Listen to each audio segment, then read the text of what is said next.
అందరికీ జై శ్రీరామ్, జై హనుమాన్.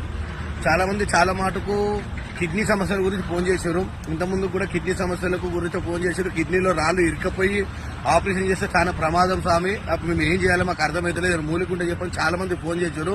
కిడ్నీ మొత్తం ఏదైనా రాళ్ళు కంకర రాయి ఉండదు, కిడ్నీ మొత్తం కరిగిపోయేటట్టు ఆ మూలిక పేరు వచ్చేసి మన పల్లేరు చెట్టు. పల్లేరు చెట్టు 2 రకాలు ఉంటది. ఒకటేమో ఏనుగు పల్లేరు, ఒకటేమో పచ్చది, ఒకటేమో తెల్లది ఉంటది.